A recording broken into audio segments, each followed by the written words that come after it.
नमस्कार, जय हिंद, वंदे मातरम। प्यारे साथियों, मैं विक्रम वर्मा आपका तहे दिल से स्वागत करता हूं आपके अपने YouTube channel online study with Vikram पर। तो प्यारे साथियों, आप सभी स्वस्थ होंगे, मस्त होंगे और अपनी अपनी तैयारी में व्यस्त होंगे। और इसी तैयारी को और मजबूत और शानदार और दमदार बनाने के लिए आज से हम स्टार्ट करने जा रहे हैं सीईटी ग्रेजुएशन, सीईटी 10+2 के लिए 15 मॉडल पेपर। जी हाँ प्यारे साथियों, संपूर्ण पेपर आधारित रहने वाला है।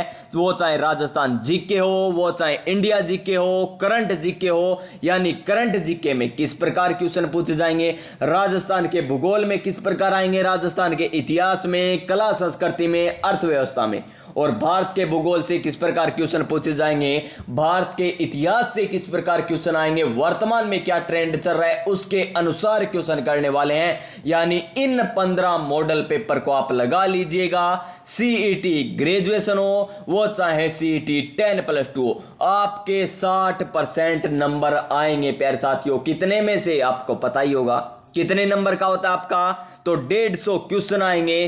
कितने नंबर का? 300 नंबर का होने वाला। और 300 का अगर आप 60% करते हो तो कितने नंबर हो जाते हैं? वे हो जाते हैं हमारे, देख लीजिएगा, 6×3=18, 180 नंबर आएंगे। और लाने कितने हमको? 120 नंबर लाने। अब की बार कोई भी कट ऑफ नहीं है, केवल 40% लाने अनिवार्य हैं। और 40% आते ही आप पटवार का भी एग्जाम दे सकते हो, वीडियो का भी एग्जाम दे सकते हो, राजस्थान पुलिस की जो भर्ती आने वाली है उसका भी एग्जाम दे सकते हो, और भी कई भर्तियां शामिल है, उनके एग्जाम आप देख सकते हो। तो प्यारे साथियों, प्यारे विद्यार्थियों, अच्छे तरीके से हम तैयारी करने वाले हैं। जुड़े रहिएगा हमारे साथ, लास्ट तक बने रहिएगा। आपके 40 नहीं, 50 नहीं, 60% प्लस नंबर आएंगे इन मॉडल पेपरों को करने के बाद। और आज की हमारी पहली क्लास रहने वाली है। और देख लीजिए, रट लीजिएगा ये सभी प्रश्न, इसी में से आपको प्रश्न देखने को मिलेंगे। तो चलिए आज का पहला मॉडल पेपर हम स्टार्ट करते हैं। क्वेश्चन नंबर 1 स्टार्ट करते हैं। नई ऊर्जा नई उमंग के साथ रख हौसला वो मंजर भी आएगा, रख हौसला वो मंजर भी आएगा, प्यासे के पास चलकर समंदर भी आएगा, थक कर ना बैठे मंजिल के मुसाफिर, मंजिल भी मिलेगी और मंजिल पाने का मजा भी आएगा। जी हाँ प्यारे साथियों, मंजिल मिलेगी ना तो मजा पूरा आने वाला है, और इसी मंजिल को हमें पाना है। तो देखिए प्रैक्टिस नंबर सेट 1 और क्वेश्चन नंबर 1। तो प्यारे विद्यार्थियों, आपकी स्क्रीन पर आ चुका है आज का हमारा पहला प्रैक्टिस सेट नंबर 1। तो देखिए पहला क्वेश्चन क्या रहने वाला है, तो देखिए ध्यान से। क्वेश्चन नंबर 1 राजस्थान की स्थापत्य कला से पूछा गया क्वेश्चन है। और क्वेश्चन को ध्यान से देखिए कि निम्नलिखित में से कौन सा चित्तौड़गढ़ दुर्ग में स्थित नहीं है। बस इसको ध्यान से देख लीजिएगा कि निम्नलिखित में से कौन सा चित्तौड़गढ़ दुर्ग में स्थित नहीं है। तो चित्तौड़गढ़ दुर्ग है कहां पर है? चित्तौड़गढ़ में स्थित है। और चित्तौड़गढ़ दुर्ग का निर्माण किसने करवाया था, ये आपको बता रखा है आपको प्रीवियस ईयर क्वेश्चनों की क्लास में। तो किसने करवाया था? चित्रांगद मौर्य ने करवाया था। किसने करवाया था? चित्रांगद मौर्य के द्वारा चित्तौड़गढ़ दुर्ग का निर्माण करवाया गया था। और बात करें कौन सी नदी के किनारे? गंभीरी और बेड़च नदी के किनारे। कौन सी नदी के किनारे? नंबर 1 नदी तो है गंभीरी नदी, और नंबर 2 कौन सी है? बेड़च नदी। यानी इन दोनों नदियों के किनारे कौन सा दुर्ग बना हुआ है? चित्तौड़गढ़ दुर्ग बना हुआ है। और यह राजस्थान का सबसे बड़ा लिविंग फोर्ट किला माना जाता है। क्या माना जाता है? लिविंग फोर्ट किला माना जाता है, जहां पर साथ साथ में कृषि भी की जाती थी और वहां रहने को भी मिलता था। कौन से दुर्ग में? चित्तौड़गढ़ दुर्ग में। और अब हमें पूछा है कि इस चित्तौड़गढ़ दुर्ग में से कौन सा इसमें शामिल नहीं था। ऑप्शन नंबर 1 देखिए, विजय स्तंभ। ऑप्शन नंबर बी, कीर्ति स्तंभ। ऑप्शन नंबर सी, कुंभा महल। ऑप्शन नंबर डी क्या दे रखा है? मोती महल। तो कौन सा चित्तौड़गढ़ दुर्ग में स्थित नहीं है? तो वो है मोती महल। और मोती महल है कहां पर है? मोती महल प्यारे विद्यार्थियों भरतपुर जिले में स्थित है। कौन से जिले में स्थित है? भरतपुर जिले में स्थित है। कौन सा? मोती महल, मोती महल। और विजय स्तंभ चित्तौड़गढ़ के दुर्ग में, कीर्ति स्तंभ भी चित्तौड़गढ़ दुर्ग में स्थित है। और कुंभा महल भी कहां पर है, यह भी चित्तौड़गढ़ दुर्ग में स्थित है। तो देखिए इस क्वेश्चन का राइट आंसर हमारा क्या हो जाएगा, ऑप्शन नंबर डी हो जाएगा, जो चित्तौड़गढ़ दुर्ग में स्थित नहीं है। तो सभी को अच्छे तरीके से समझ में आ गया होगा। और जो मैं व्याख्या बता रहा हूं ना अलग से, वे भी आप याद रखिएगा, ताकि आने वाले exam CET graduation, CET 10+2, LDC तो आगे आएगी इसमें 10+2 वाली में। और बात करें हम पटवार की वीडियो की, उनमें भी ये व्याख्या आपको जरूर काम आएगी। और देखिए नेक्स्ट क्वेश्चन, अजमेर नगर की स्थापना से पहले, सबसे पहले देखिए अजमेर नगर की स्थापना, अजमेर नगर की स्थापना किसके द्वारा की गई थी और कब की गई थी? अजमेर नगर की स्थापना किसके द्वारा और कब की गई थी, कमेंट करके लिखिएगा, क्योंकि हमें दोनों को, मैं भी आपको तैयारी करवाऊंगा और आपको भी तैयारी करनी है, तभी ये नंबर आएंगे। ऐसे नहीं कि मैं कराता जाऊं, आप बस क्लास देखते जाओ, बाद में आप सब कुछ भूल जाओगे। ये देख लेना 5 या 6 क्लास होते, पहली क्लास वाले क्वेश्चन याद नहीं रहेंगे। तो आप कुछ क्वेश्चन कमेंट करके भी बताइएगा, ताकि आपको भी पता चले कि इसका आंसर क्या होता है। आगे देखिए, अजमेर नगर की स्थापना से पहले अजमेर के चौहानों की, कौन से, अजमेर के चौहानों की राजधानी कौन सी थी? राजधानी कौन सी थी? Number 1 Sambhar, option number B Nadol, option number C Jalore, option number D क्या है हमारा, रणथंबोर। तो इस क्वेश्चन का प्यारे विद्यार्थियों राइट आंसर क्या हो जाएगा, ऑप्शन नंबर ए, क्या हो जाएगा, सांबर। यानी अजमेर नगर की स्थापना से पहले अजमेर के चौहानों की राजधानी कौन सी थी? तो सांबर थी। यानी ऑप्शन नंबर ए हो जाएगा इस क्वेश्चन का सही answer. Next question, question number 3, और किससे पूछा गया, त्योहार से पूछा गया क्वेश्चन है। और त्योहारों का तो पता ही है आपको, और ये क्वेश्चन तो आप अभी कर दोगे। क्यों? देखिए, निम्न में से कौन सा त्योहार श्रावण के महीने में नहीं आता? अभी अभी श्रावण है, आज कौन सा लगा, भाद्रपद माह लग चुका है। तो ये तो आपको पता होगा कि श्रावण में अब कौन कौन से आए थे और आगे कौन सा आएगा, ये आपको ध्यान होगा। देखिए ऑप्शन नंबर 1 नाग पंचमी, ये तो श्रावण पंचमी को आती है। कब आती है? श्रावण पंचमी को आती है। कौन सी? नाग पंचमी। और देखिए तीज कब आती है? तीज भी कब आती है प्यारे विद्यार्थियों? श्रावण में आती है। फिर देखिए रक्षाबंधन अभी गई है, कल ही तो रक्षाबंधन थी, ये तो सभी को पता है। लेकिन जन्माष्टमी कब आती है? जन्माष्टमी प्यारे विद्यार्थियों कब आती है? भाद्रपद माह में आती है। कौन से माह में? भाद्रपद माह में कौन सा त्योहार आता है? जन्माष्टमी। और भाद्रपद के कौन से? भाद्रपद कृष्ण, भाद्रपद कृष्ण अष्टमी को, कृष्ण अष्टमी को याद किस प्रकार रखोगे? देखिए कृष्ण यानी काले थे कृष्ण, तो यानी कृष्ण पक्ष में आएगी। और ये तो पता ही है जन्माष्टमी का त्योहार तो कृष्ण से संबंधित है, भगवान श्री कृष्ण से संबंधित है, यानी कृष्ण पक्ष में आएगी। और आपसे पूछ ले राधाष्टमी को, क्या पूछ ले? राधाष्टमी, ये लीजिए राधाष्टमी। तो राधा क्या थी? गाना आपने सुना ही होगा, राधा क्यों गोरी मैं क्यों काला। तो राधा क्या है? गोरी। तो सॉरी दोस्तों, राधा क्या है? गोरी। और राधा गोरी है तो कौन से में आएगी? शुक्ल में आएगी, यानी भाद्रपद शुक्ल अष्टमी को। भाद्रपद शुक्ल अष्टमी को कौन सा त्योहार मनाया जाता है? राधाष्टमी बनाया जाता है। और जन्माष्टमी कब बनाया जाता है? भाद्रपद कृष्ण अष्टमी को मनाया जाता है। तो ये आपको अच्छे तरीके से तैयार हो चुके होंगे। इस क्वेश्चन का राइट आंसर हमारा ऑप्शन नंबर डी हो जाएगा, जो श्रावण महीने में न आकर कौन से महीने में आता है? भाद्रपद माह में आता है। और एक तीज और है, तीज 3 प्रकार की आपको देखने को मिलेगी। नंबर 1, एक तो होती है अखा तीज, किस प्रकार की होती है? नंबर 1 हो गई अखा तीज। एक नंबर 2 पर बात करें, एक होती है छोटी तीज। कौन सी तीज होती है? छोटी तीज होती है। और एक होती है बड़ी तीज। कौन सी होती है? बड़ी तीज होती है। और ये अखा तीज है ना, ये तो कौन से माह में आती है? ये तो आती है वैशाख माह में। कौन से माह में? वैशाख माह में आती है। और छोटी तीज कौन से महीने में आती है? सावन में आती है। और बड़ी तीज कौन से महीने में आती है? भाद्रपद में आती है। कब आती है? भाद्रपद में आती है। अब देखिए छोटी, छोटी कह दो, गोरी यानी शुक्ल पक्ष में आएगी। छोटी होगी वो सुंदर होगी, सुंदर होगी तो यानी शुक्ल पक्ष में आएगी, यानी सावन शुक्ल की तृतीया को आती है कौन सी? छोटी तीज। छोटी तीज कह लो, हरियाली तीज कह लो, चाहे उसे क्या कह दो, और कौन सी तीज कहते हैं इसे, छोटी तीज को। और बड़ी तीज को सातोड़ी तीज कहते हैं, कजली तीज कहते हैं। बड़ी तीज को क्या कहते हैं, कजली तीज कहते हैं, बुड्ढी तीज कहते हैं, सातोड़ी तीज कहते हैं। कजली यानी काली, कजली बोले तो काली, यानी कौन से में आएगी, कृष्ण पक्ष में आएगी, यानी ये हो गया कृष्ण तृतीया को।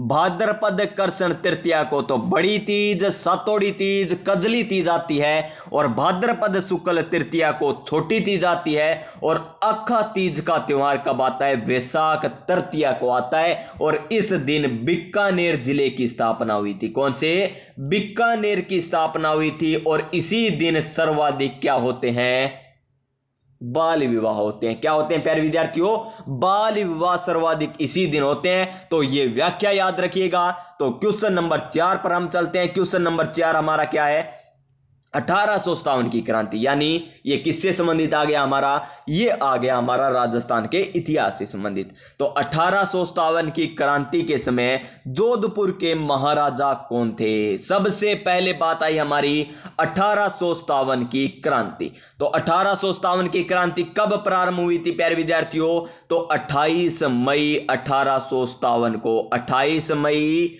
1857 को क्या हुई थी, 1857 की क्रांति कहां से प्रारंभ हुई थी, नसीराबाद से। कहां से हुई थी, नसीराबाद से प्रारंभ हुई थी कौन सी, 1857 की क्रांति। और प्रतीक चिन्ह क्या था, एक तो कमल था और एक क्या थी, चपाती। चपाती बोले तो रोटी जिसे हम कहते हैं, कमल और चपाती इसका प्रतीक चिन्ह था। कमल और चपाती क्या था, प्रतीक चिन्ह था। अब हमें पूछा क्या है क्वेश्चन है कि जोधपुर के महाराजा कौन थे, महाराजा जसवंत सिंह, महाराजा अभय सिंह, या महाराजा तखत सिंह, या महाराजा अनूप सिंह। तो इस क्वेश्चन का राइट आंसर हमारा ऑप्शन नंबर क्या हो जाएगा, सी हो जाएगा। क्या हो जाएगा प्यारे विद्यार्थियों, ऑप्शन नंबर सी, महाराजा तखत सिंह 1857 की क्रांति के समय जोधपुर के महाराजा थे। तो चलिए एक क्वेश्चन फिर आप और बता दीजिए कि 1857 की क्रांति की सूचना, 1857 की क्रांति की सूचना राजस्थान में कब मिली थी, ये आपको बताना है कमेंट करके। देखिए महाराजा अभय किसको, भय किसको नहीं था, जिसने खेजड़ी वृक्ष काटने का आदेश दे दिया था। यानी खेजड़ली की घटना कौन से शासक के समय हुई थी, तो खेजड़ली की घटना हुई थी महाराजा अभय सिंह के शासनकाल में। अमरता देवी, नाम तो सुना ही होगा सभी ने, कि अमरता देवी बिश्नोई के नेतृत्व में खेजड़ी वृक्षों को बचाते हुए 363 लोगों ने अपने प्राण न्यौछावर कर दिए थे। क्या कर दिए थे, अपने प्राण न्यौछावर कर दिए थे। और बात करें हम खेजड़ी वृक्ष की, खेजड़ी वृक्ष की बात करें तो खेजड़ी वृक्ष को राष्ट्रीय नहीं राज्य वृक्ष का दर्जा, कौन सा, राज्य वृक्ष का दर्जा कब दिया गया, तो राज्य वृक्ष का 31 अक्टूबर 1983 को दिया गया। 31 अक्टूबर 1983 को दिया गया। और खेजड़ी दिवस कब बनाया जाता है, खेजड़ी दिवस बनाया जाता है 12 सितंबर को। और कब बनाना शुरू हुआ था, 12 सितंबर 1978 को बनाना प्रारंभ हुआ था। क्या, खेजड़ी दिवस बनाना प्रारंभ किया गया था। तो याद रखिएगा सारी व्याख्या। तो चलिए हमारे नेक्स्ट क्वेश्चन, क्वेश्चन नंबर 5 पर देखिए कितनी अच्छी व्याख्या कर रहे हैं। और इस व्याख्या से आपका क्वेश्चन पक्का बनेगा, चाहे आप राजस्थान की बात कर लें, चाहे इंडिया की बात कर लें, सारे क्वेश्चन आने वाले हैं। धैर्य बनाए रखिएगा। नेक्स्ट क्वेश्चन, राजस्थान के किस ऐतिहासिक स्मारक को यूनेस्को की वर्ल्ड हेरिटेज सूची में शामिल किया गया है, वर्ल्ड हेरिटेज सूची में शामिल किया गया है। तो ऑप्शन नंबर 1 देखिए, यहां पर तारागढ़ का किला।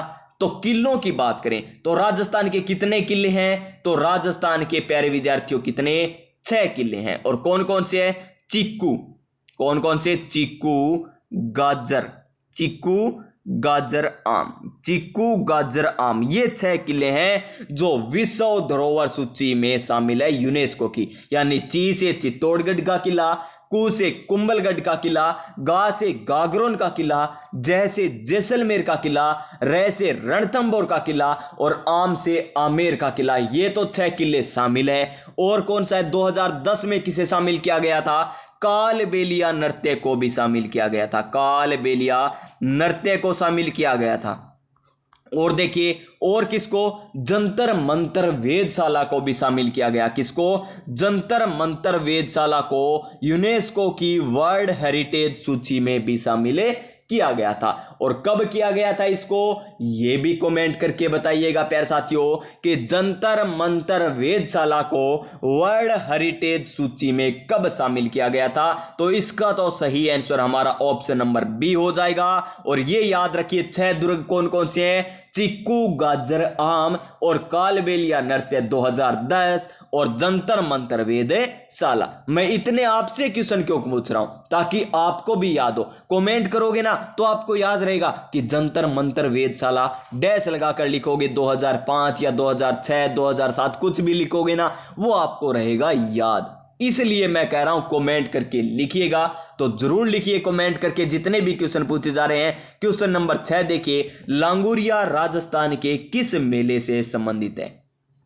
क्या लांगुरिया राजस्थान के किस मेले से संबंधित है? पुष्कर मेला। तो पुष्कर मेला कहां पर लगता है? अजमेर में लगता है। पुष्कर मेला कहां पर लगता है? अजमेर में लगता है। और कब लगता है प्यारे विद्यार्थियों? कार्तिक पूर्णिमा को लगता है। कब लगता है? कार्तिक पूर्णिमा को लगता है पुष्कर मेला। जी हां। आगे देखिए, दशहरा मेला। तो दशहरा मेला कहां पर लगता है? दशहरा मेला लगता है कोटा में। कहां पर लगता है? कोटा में लगता है। फिर देखिए, भर्तहरि का मेला। तो भर्तहरि का मेला कहां पर लगता है? अलवर में लगता है। कहां पर लगता है? अलवर में लगता है। तो ये तो हो गई 3 ऑप्शनों की व्याख्या। अब हम बात करते हैं ऑप्शन नंबर 4 की, जो इस क्वेश्चन का राइट आंसर है कि लांगुरिया राजस्थान के किस मेले से संबंधित है? तो केला देवी मेले से संबंधित है। कैसे केला देवी? कैसे करौली जिले में? कैसे केला देवी?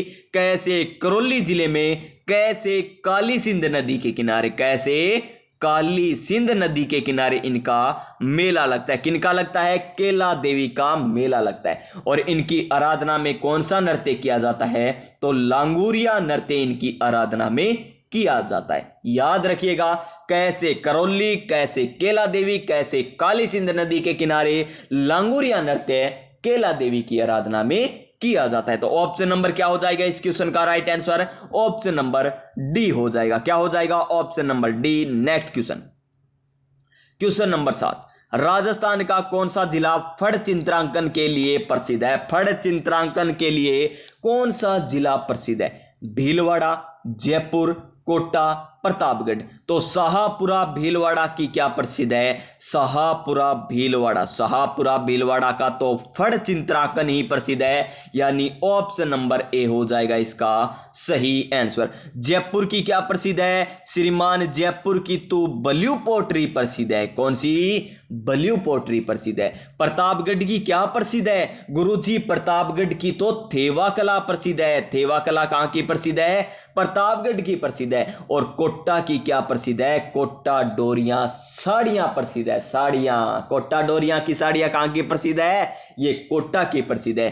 थेवा कला कहां की प्रसिद्ध है? प्रतापगढ़ की प्रसिद्ध है। बल्यू पोट्री कहां की प्रसिद्ध है? जयपुर की प्रसिद्ध है। फड़ चित्रांकन कहां का प्रसिद्ध है? शाहपुरा भीलवाड़ा का प्रसिद्ध है। यानी इस क्वेश्चन का राइट आंसर हमारा ऑप्शन नंबर ए हो जाएगा। अगर आपसे पूछ ले बल्यू पोट्री न पूछकर कागजी पोट्री पूछ ले, तो कागजी पोट्री कहां की प्रसिद्ध है? अलवर की प्रसिद्ध है। कागजी पोट्री कहां की? अलवर की प्रसिद्ध है। और आपसे पूछ ले ब्लैक पोट्री, कौन सी पोट्री? Black pottery. तो ब्लैक पोट्री कहां की? कोटा की। अगर कोटा ऑप्शन में ना मिले अधीनस्थ बोर्ड की तरह, तो क्या करके आना आपको? सवाई माधोपुर। क्या करके आना है? सवाई माधोपुर। तो याद रख लीजिए इन सभी को। तो अजरक प्रिंट आपसे पूछ ले, तो अजरक प्रिंट कहां की प्रसिद्ध है? अजरक प्रिंट और मल्लीर प्रिंट बालोत्रा बाड़मेर की प्रसिद्ध है। बालोत्रा बाड़मेर की प्रसिद्ध है। और उस्ता कला कहां की प्रसिद्ध है? बीकानेर की प्रसिद्ध है। तो चलिए हमारे नेक्स्ट क्वेश्चन पर, इसका तो राइट आंसर हमारा ऑप्शन नंबर ए हो गया। क्वेश्चन नंबर 8, तो देखिए, दिलवाड़ा मंदिरों के समय में कितने मंदिर हैं? 4 मंदिर है, 5 मंदिर है, 6 मंदिर है या 7 मंदिर है? तो कितने मंदिर बने हुए हैं वहां पर? 5 मंदिर बने हुए हैं। यानी दिलवाड़ा मंदिरों के समय में कितने मंदिर हैं? 5 मंदिर बने हुए हैं। और कौन से धर्म या किससे संबंधित है ये जैन से संबंधित है। किससे संबंधित है? जैन से संबंधित है। आपने सुना ही होगा कि दिलवाड़ा जैन मंदिर कहां पर है? सिरोही जिले में। कौन से जिले में? सिरोही जिले में स्थित है। तो इसका सही आंसर हमारा ऑप्शन नंबर बी हो जाएगा। तो चलिए हमारे नेक्स्ट क्वेश्चन नंबर 9 पर। और क्वेश्चन नंबर 9 क्या है? क्वेश्चन नंबर 9, जयपुर नगर की स्थापना। जयपुर नगर की स्थापना के समय वहां का प्रमुख वास्तुकार एवं नगर नियोजक कौन था?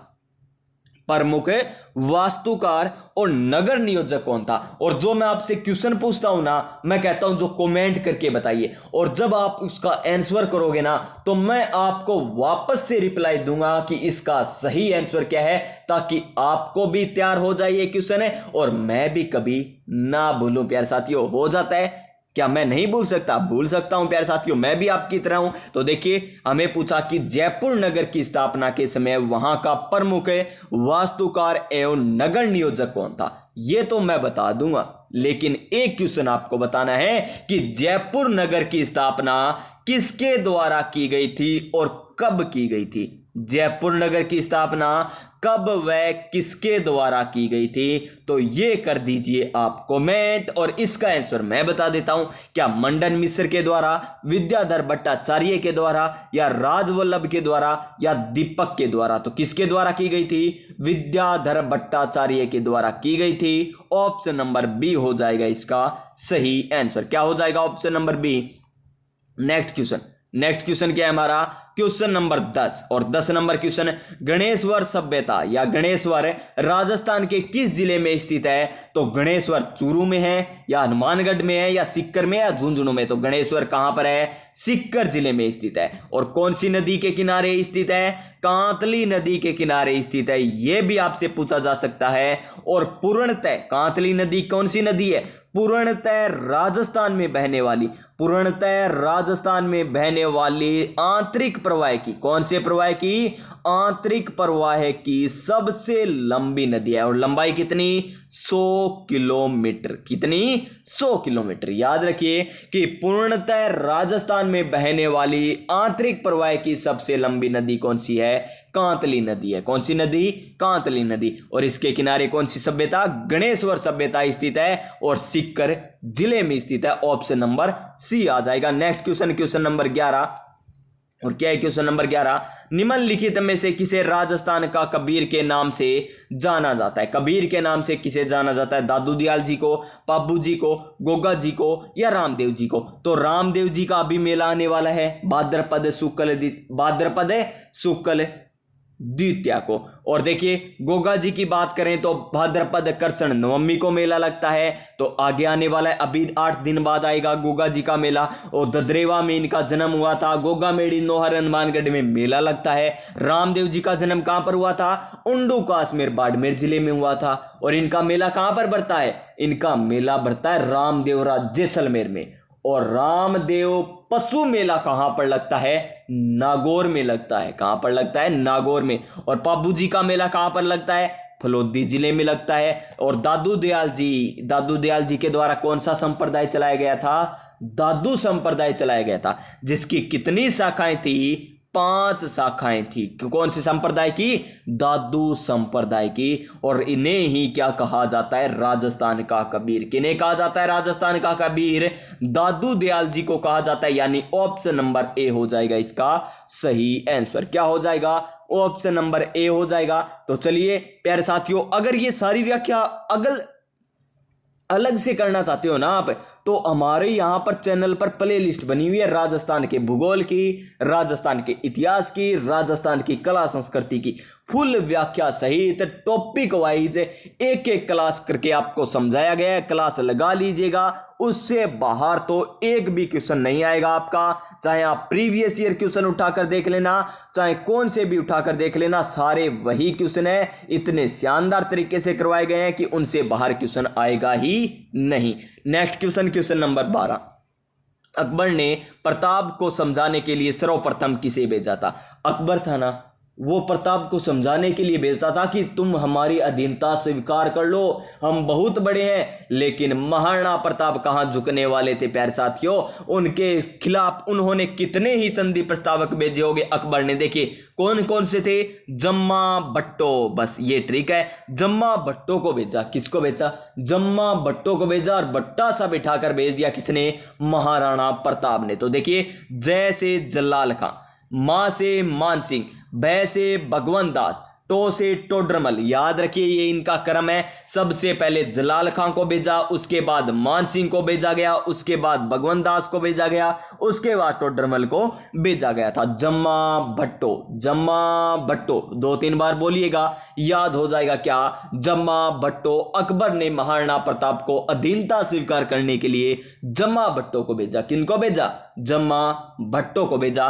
तो हमें क्या पूछा है, सर्वप्रथम किसे भेजा, तो जैसे जलाल खां को भेजा, यानी ऑप्शन नंबर सी हो जाएगा इस क्वेश्चन का सही आंसर। क्या हो जाएगा, option number C. Question number 13, Rajasthan के कौन से ताम्रपत्र से रानी करमवती द्वारा जौहर के प्रमाण मिलते हैं। रानी किसके, रानी करमवती के द्वारा जौहर के प्रमाण मिलते हैं। और रानी करमवती ने कितने नंबर, चित्तौड़गढ़ का जो तीसरा शाखा है ना, कौन सा, चित्तौड़गढ़ का तीसरा शाखा, चित्तौड़ का तीसरा शाखा किनके द्वारा किया गया था, तो रानी करमवती के द्वारा किया गया था। और चित्तौड़गढ़ का पहला शाखा किनके द्वारा किया गया था, पहला शाखा पद्मनी के द्वारा किया गया था। किनके द्वारा, जौहर, सॉरी दोस्तों जौहर कहते हैं इन्हें, तो जौहर किसके द्वारा किया गया था, पद्मनी के द्वारा किया गया था। और केसरिया किसके द्वारा, रतन सिंह के द्वारा किया गया था। केसरिया तो रतन सिंह के द्वारा किया गया था। और केसरिया और साके को मिलाकर क्या कहते हैं हम,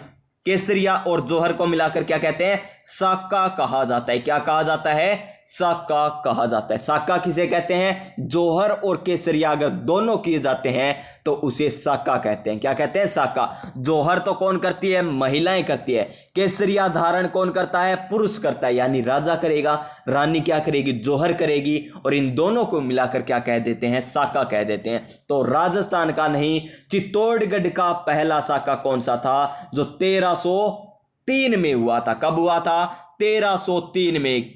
और आक्रमण किसने किया था, अलाउद्दीन खिलजी ने आक्रमण किया था। तो देखिए हम बात करें रानी करमवती द्वारा जो जौहर के प्रमाण मिलते हैं वो कहां पर मिलते हैं, आहड़ ताम्रपत्र में, या खेरुदा ताम्रपत्र में, पूर्व ताम्रपत्र में, या चीकली ताम्रपत्र में। तो ये मिलते हैं पूर्व ताम्रपत्र में। ऑप्शन नंबर सी हो जाएगा इसका सही आंसर। क्वेश्चन नंबर 14, और क्या है क्वेश्चन नंबर 14 हमारा, कि राज विनोद का रचयिता कौन है। राज विनोद, राज तो वही करेगा जो सदा शिव की पूजा करेगा। राज तो वही करेगा जो सदा भगवान शिव की पूजा करेगा, यानी राज विनोद का रचयिता कौन, सदा शिव भट्ट। कौन हो जाएंगे, सदा शिव भट्ट हो जाएंगे प्यारे साथियों। ऑप्शन नंबर बी क्या हो जाएगा, ऑप्शन नंबर बी हो जाएगा इस क्वेश्चन का सही answer. Next question, question number 15, और क्या है क्वेश्चन नंबर 15, गोविंद गिरी के नेतृत्व में, किनके नेतृत्व में, गोविंद गिरी के नेतृत्व में भील आंदोलन को किस नाम से जाना जाता है। तो देख लीजिए, नंबर 1 इक्की आंदोलन, नहीं प्यारे विद्यार्थियों, इक्की आंदोलन तो 1 की 21 में, 1 की 21 याद रखने का तरीका है। 1 की बोले तो 21, 1 की 21, 21 में किसने चलाया था, मोतीलाल तेजावत ने चलाया था, मोतीलाल तेजावत जी ने चलाया था। और शुद्धि आंदोलन तो भरतपुर के शासक ने चलाया था, और रामदेव जी के भी द्वारा चलाया गया था शुद्धि आंदोलन। तो आगे देखिए, भगत आंदोलन, जी हाँ ये भगत आंदोलन किसके द्वारा चलाया गया था, ये गोविंद गिरी के नेतृत्व में। और किसकी सहायता से, अगर पूछ ले सहायता किसकी ली थी, तो सुरजी भगत की सहायता से। किसकी सहायता से, सुरजी भगत की सहायता से भगत आंदोलन है गोविंद गिरी के नेतृत्व में भीलों के उद्धार के लिए चलाया गया था। ऑप्शन नंबर सी हो जाएगा इस क्वेश्चन का सही आंसर। 15 number question. तो नेक्स्ट क्वेश्चन देखिए, क्वेश्चन नंबर 16, और क्या है क्वेश्चन नंबर 16 हमारा, क्वेश्चन नंबर 16 है, तो देखिए 1938 में, क्या 1938 में जयपुर राज्य प्रजा मंडल का प्रथम वार्षिक अधिवेशन की अध्यक्षता किसके द्वारा की गई थी? 1938 की बात हो रही है। कौन सी बात हो रही है? 1938 की बात हो रही है। तो इसका सही आंसर क्या हो जाएगा? जमना लाल बजाज। क्या हो जाएगा? जमना लाल बजाज हो जाएगा प्यारे साथियों, बिल्कुल सही आंसर। अगर कहता 1931 में, तो 1931 में अध्यक्षता किसके द्वारा की गई थी? कपूर चंद पाटनी के द्वारा। किसके द्वारा? कपूर चंद पाटनी के द्वारा। और 1938 में किसके द्वारा? जमना लाल बजाज के द्वारा अध्यक्षता की गई थी। ऑप्शन नंबर सी हो जाएगा। और प्रजामंडल आपको ट्रिक के साथ अच्छे तरीके से बता रखे हैं। जैसे पुर की आवाज आती है तो कपूर चंद पाटनी, जयपुर प्रजामंडल। हरि नारायण, हरि को तो क्या सूझता है हमेशा? हरा ही हरा। हरि नारायण किसके हैं? अलवर के। हरि नारायण किसके? अलवर के, क्योंकि उन्हें हरा ही हरा सूझता है। किनको? लवर को। बोले तो अलवर जिला। तो इस तरीके से आपको ट्रिकें भी बता रखी है। मारवाड़ मां की एक बार क्या बोल दीजिए? जय बोल दीजिए, यानी मारवाड़ जय नारायण व्यास। और भाई गोकुल भाई भट्ट, भाई का तो क्या रखना है? सिर ऊंचा रखना है, यानी सिरोही प्रजामंडल। इस तरीके से आपको याद करवा रखे, याद कर लीजिएगा। यहां पर देखिए क्वेश्चन नंबर 17। और भारत सरकार ने 5 जनवरी 1949 को सिरोही का प्रशासन सरकार को सौंपा था। सिरोही का प्रशासन किसको सौंपा गया था? तो मध्य प्रदेश को, बंबई को, गुजरात को या राजस्थान को? मैं कहता हूं 90% विद्यार्थी इसमें क्या करके आएंगे? राजस्थान करके आएंगे। और जैसे ही करके आएंगे उसका आंसर माना जाएगा गलत, क्योंकि ये कह रहा है भारत सरकार ने 1949 को सिरोही का प्रशासन किस सरकार को सौंपा था? तो वो सौंपा था बंबई सरकार को। Option number B. तो भारत सरकार ने किसको सौंपा था? बंबई सरकार को सौंपा था, न कि राजस्थान सरकार को। तो ऑप्शन नंबर बी हो जाएगा इसका सही आंसर। Question number 18। और क्या है क्वेश्चन नंबर 18? वागड़ के गांधी के रूप में किसे जाना जाता है? वागड़ का गांधी। कौन सा गांधी? वागड़ का गांधी। माणिक्यलाल वर्मा को, शोभालाल कुमावत को, या बात करें भोगीलाल पांड्या को या भूरेलाल बेया को? तो किन्हें जाना जाता है? भोगीलाल पांड्या को वागड़ का गांधी के नाम से जाना जाता है। और डूंगरपुर प्रजामंडल से ये संबंधित है। डूंगरपुर प्रजामंडल से ये संबंधित है, याद रखिएगा। प्रजामंडल ये लीजिए, याद रखिएगा। Next question, question number 19। स्वतंत्रता सेनानी एवं राजनीतिज्ञ नगेंद्र बाला किस शहर से संबंधित है? देखिए अच्छे लेवल का क्वेश्चन है। स्वतंत्रता सेनानी व राजनीतिज्ञ नगेंद्र बाला, कौन सी बाला? नगेंद्र बाला किस शहर से संबंधित है? क्या जयपुर से है, या बात करें हम कोटा की, या बीकानेर की, या जोधपुर की? तो किससे संबंधित है? कोटा से संबंधित है। किससे संबंधित है? कोटा से, यानी ऑप्शन नंबर बी हो जाएगा इसका सही आंसर। क्वेश्चन नंबर 20 क्या है? चंपाकली आभूषण शरीर के किस अंग पर पहना जाता है? कौन सा आभूषण? चंपाकली आभूषण। तो सिर पर पहना जाता है, या माथे पर पहना जाता है, या नाक में, या गर्दन में? तो चंपाकली आभूषण पहना जाता है कहां पर है? सिर पर नहीं पहना जाता है। तो कहां पर पहना जाता है? गर्दन में पहना जाता है। चंपाकली कहां पर है? गर्दन में पहना जाता है, यानी ऑप्शन नंबर डी हो जाएगा इसका सही answer. Next question, question number 21। तो बस्सी वन्य जीव अभ्यारण्य। देखिए एक तो बस्सी चित्तौड़गढ़ में है, एक बस्सी जयपुर में है, लेकिन यहां पर क्या कह रहा है हमें कि बस्सी वन्य जीव अभ्यारण्य, जीव अभ्यारण्य की बात हो रही है। तो ये कहां पर है? जयपुर में भी है, ये चित्तौड़गढ़ में है, लेकिन जयपुर में जो बस्सी है ना, वहां पर वन्य जीव अभ्यारण्य नहीं है। तो क्या कहां पर आ जाएगा? चित्तौड़गढ़ इसका सही आंसर आ जाएगा, ऑप्शन नंबर सी। बस्सी वन्य जीव अभ्यारण्य कौन से जिले में स्थित है? चित्तौड़गढ़ जिले में स्थित है, option number C. Question number 22। Ramgarh Vishdhari वन्य जीव अभ्यारण्य कौन से जिले में स्थित है? उदयपुर, कोटा, बूंदी, सिरोही? तो कौन से जिले में स्थित है? बूंदी जिले में स्थित है, ऑप्शन नंबर सी। क्या आ जाएगा? Option number C. और देख लीजिए यहां पर यूथ कंपटीशन टाइम्स की ये बुक है, आप मंगवा भी सकते हैं। फ्री मॉडल पेपर चाहिए तो टेलीग्राम चैनल जरूर ज्वाइन कर लीजिएगा। हमारा online study with Vikram Telegram channel का नाम है। ये देखिए हमारा नेक्स्ट क्वेश्चन, क्वेश्चन नंबर 23। भारतीय वन नीति के अनुसार अरावली पहाड़ियां कितने प्रतिशत वनाच्छादित होनी चाहिए? अरावली पहाड़ियां वन नीति के अनुसार। तो देखिए टोटल टोटल तो वन नीति के अनुसार कितने होने चाहिए, टोटल होने चाहिए 33% वन होने चाहिए, 33% वन होने चाहिए। और देखिए यहां पर 33, 20, 65, 50, तो अरावली पर कितने होने चाहिए, 65% वन होने चाहिए। अरावली पर तो 65% वन होने चाहिए, तभी तो ये क्या होगा, बारिश आएगी प्यारे साथियों। और देखिए हमारा नेक्स्ट क्वेश्चन 24 नंबर क्वेश्चन, निम्नलिखित में से कौन सा केर व थोर का पसंदीदा प्राकृतिक निवास क्षेत्र है। केर व थोर, केर व थोर कहां पर है, रेतीले मैदान में देखने को मिलेंगे केरिया और थोर, यानी ऑप्शन नंबर बी पश्चिमी राजस्थान। क्वेश्चन नंबर 25 और 25 नंबर क्वेश्चन क्या है, निम्नलिखित में से किस प्रकार की मृदाएं लिथोसोल्स कहलाती है। लिथोसोल्स भी कहलाती है, कौन सी मृदाएं क्या कहलाती है, लिथोसोल्स भी कहलाती है। क्या दोमट मृदाएं, क्या मरुस्थलीय मृदाएं, पर्वतीय मृदाएं या लाल मृदाएं, तो कौन सी कहलाती है, पर्वतीय मृदाएं कहलाती है, ऑप्शन नंबर सी।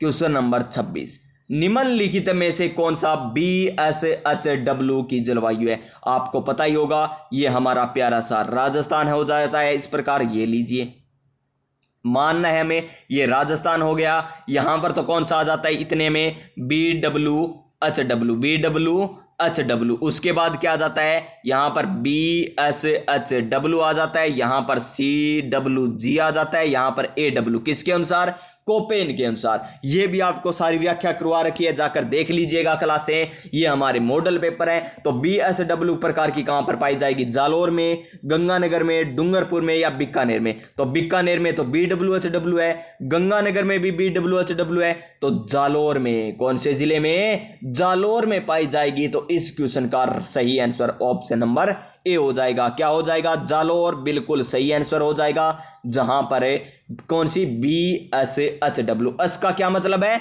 स्टेपी जलवायु प्रदेश, अस का स्टेपी जलवायु प्रदेश। क्वेश्चन नंबर 27, जाखम, माही, इरू, ये तीनों नदियां राजस्थान में निम्नलिखित में से किस जिले का निरूपण करती है।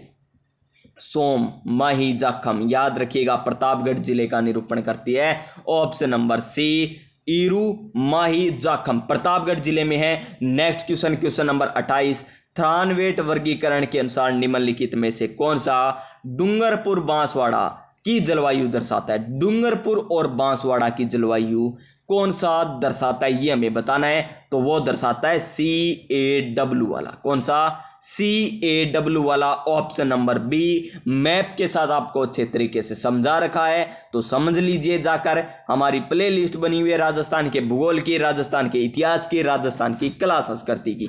तो देखिए राजस्थान की किस नदी को मसूरदी नदी भी कहा जाता है। तो मसूरदी नदी किसे कहा जाता है, काकन्नी नदी को, जो जैसलमेर में स्थित है, ऑप्शन नंबर ए। कांतली नदी सीकर में है, जाखम प्रतापगढ़ में, सोम, माही, जाखम, ये इन तीनों नदियों के संगम पर क्या बना हुआ है, बणेश्वर धाम बना हुआ है। क्या बना हुआ है, बणेश्वर धाम बना हुआ है। माघ पूर्णिमा को मेला भरता, आदिवासियों का कुंभ कहा जाता है, याद रखिए। नेक्स्ट क्वेश्चन, राजस्थान के निम्नलिखित में से किस जिले में नदी नहीं है। तो कौन से जिले में नहीं है, अजमेर में, चूरू में, गंगानगर में, झुंझुनू में। तो अजमेर में तो है, रूपनगढ़ रही यहाँ पर, और गंगानगर की बात करें तो गग्गर नदी है, झुंझुनू की बात करें तो यहाँ पर भी है, लेकिन चूरू में नहीं है, option number B, option number B. Question number 31, 56 basin निम्नलिखित में से राजस्थान के किस भौतिक प्रदेश का भाग है। 56 बेसिन, 56 का मैदान कहां पर है, बांसवाड़ा, प्रतापगढ़, चित्तौड़गढ़, यहां पर 56 का मैदान है। क्या बाड़मेर जैसलमेर में है, नहीं है। अजमेर पाली में नहीं, तो option number C, Banswara, Chittorgarh और Pratapgarh, option number C. Question number 32 क्या है, बेराठ में से कौन सा जिला सम्मिलित नहीं है। बेराठ में कौन सा जिला सम्मिलित नहीं है। तो देखिए अलवर, जयपुर, अजमेर, टोंक, तो कौन सा सम्मिलित नहीं है प्यारे विद्यार्थियों, ऑप्शन नंबर इसका हो जाएगा सही सी। क्या हो जाएगा, सी, अजमेर शामिल नहीं है, option number C. Question number 33, Rajasthan की सीमा पाकिस्तान के साथ कितनी लगती है। तो 1070 किलोमीटर लगती है। कितनी लगती है, 1070 kilometre, option number D, option number D. और राजस्थान के कितने जिले लगते हैं, नवीनतम नहीं पूछ रहा मैं, पुराने ही पूछ रहा हूं। गंगानगर, बीकानेर, उसके बाद जैसलमेर, उसके बाद बाड़मेर की लगती है, और सर्वाधिक सीमा बीकानेर की, जैसलमेर की, और न्यूनतम सीमा बीकानेर की लगती है, याद रखिएगा। Next question, question number 34, Rajasthan का कौन सा जिला IWRM के लिए चयनित नहीं था? IWRM के लिए चयनित नहीं था। Question number 34। और यहां पर देख लीजिए ऑप्शन, पाली, सीकर, चूरू और जयपुर। तो कौन सा शामिल नहीं था? ये था option number D, Jaipur. Option number D. Question number 35। Bundi तहसील के लिए कौन सी सिंचाई परियोजना निम्नलिखित में से की गई है? तो देखिए बिसलपुर, जाखम, ये तो केकड़ी में है नवीनतम जिले के अनुसार। वैसे बिसलपुर कहां पर है? टोंक में है। जाखम प्रतापगढ़ में। जुआई तो पाली में है। गुड्डा परियोजना ये कहां पर है प्यारे विद्यार्थियों? ये गुड्डा परियोजना बूंदी जिले में है। Option number D. Question number 36। Chuliya जलप्रपात के नीचे की ओर राजस्थान में कौन सा बांध बना हुआ है? चूलिया जलप्रपात कहां पर है? चित्तौड़गढ़ में है। कौन सा? चूलिया जलप्रपात। और चित्तौड़गढ़ में कौन सा है? जवाहर सागर बांध है या गांधी सागर? गांधी सागर बांध तो मध्य प्रदेश में है। जवाहर सागर बांध कोटा में स्थित है। तो राणा प्रताप सागर बांध कहां पर है? चित्तौड़गढ़ में स्थित है। तो ऑप्शन नंबर सी हो जाएगा इसका सही आंसर। Question number 37। कांकरेज की एक नस्ल है। कांकरेज किसकी नस्ल है? ऊंट की है, बकरी की है, भैंस की है या गाय की है? तो कांकरेज किसकी है? गाय की। Option number D. Question number 38 हमारा। और क्वेश्चन नंबर 38 क्या है? राजस्थान का कौन सा कृषि जलवायु प्रदेश सबसे बड़ा है? सबसे बड़ा कौन सा? थर्ड ए वाला। सबसे बड़ा कौन सा है? थर्ड ए वाला। सबसे बड़ा कृषि जलवायु प्रदेश कौन सा है? 38 में थर्ड ए वाला। ऑप्शन नंबर बी हो जाएगा इसका सही आंसर। सॉरी प्यारे साथियों, ये देखकर मैं और बता दूंगा, मेरे दिमाग से क्या पता कौन सा दिमाग में आ रहा है, थर्ड ए कैसे आ रहा है। देखते हैं इसका आंसर मैं कमेंट करके और बता दूंगा क्या है इसका सही। Question number 39। निम्नलिखित में से कौन सी पीएच क्षारीय मृदा की सूचक है? क्षारीय मृदा 7 तो क्या होती है? उदासीन। 7 से कम क्या होती है? अम्लीय। और 7 से ऊपर क्या होती है? क्षारीय। तो 8 से ऊपर ऑप्शन नंबर डी हो जाएगा। 39 में डी। 39 में डी आ जाएगा। Question number 40। विश्व पर्यावरण दिवस। विश्व पर्यावरण दिवस कब मनाया जाता है? 5 जून को मनाया जाता है। ऑप्शन नंबर सी। ढींगला, भिंडरिया, नाथरिया है। ढींगला, भिंडरिया और नाथरिया क्या है? Question number 41। तो ये मेवाड़ में प्रचलित तांबे के सिक्के है। Option number A. Option number A आ जाएगा। Question number 42। 11 कमरों वाला भवन राजस्थान की किस सभ्यता में पाया गया है? कालीबंगा में, ये घग्गर हनुमानगढ़, घग्गर नदी के किनारे हनुमानगढ़ में, आहड़ उदयपुर में, बेराठ जयपुर में है, बालाथल बिल्कुल सही है। ऑप्शन नंबर सी, जहां पर 11 कमरों वाला विशाल भवन मिला है। Question number 43। वेदक सार और पूजा पद्धति पुस्तकों की रचना किसकी है? वेदक सार और पूजा पद्धति पुस्तकों की रचना किसकी है? अजीत सिंह की है, अभय सिंह की है, जोरावर सिंह की है या गज सिंह की है? तो किनकी है ये पुस्तकें? ये है जोरावर सिंह की। वेदक सार और पूजा पद्धति। वेदक सार और पूजा पद्धति किसकी है? जोरावर सिंह की। Option number C. Question number 44। मटक, बिछियात, चूंसराई क्या है? मटक, बिछियात, चूंसराई क्या है? राजस्थान में स्थानीय करों के नाम या कपड़ों के स्थानीय नाम, कृषि यंत्रों के नाम या सिंचाई के साधनों के स्थानीय नाम। तो इसका सही आंसर क्या हो जाएगा? ऑप्शन नंबर ए, राजस्थान में स्थानीय करों के नाम। Question number 45। बछवातो, रामपुरिया, गुलेच्छा सेठियों की हवेलियां राजस्थान में कहां पर है? बछवातों की हवेलियां, रामपुरिया की हवेलियां, गुलेच्छों की हवेलियां और सेठियों की हवेलियां बीकानेर जिले में स्थित है। ऑप्शन नंबर डी हो जाएगा इसका सही आंसर। Question number 46। राजस्थान में भूमिज शैली का सबसे पुराना मंदिर कौन सा है? भूमिज शैली का सबसे पुराना मंदिर कौन सा है?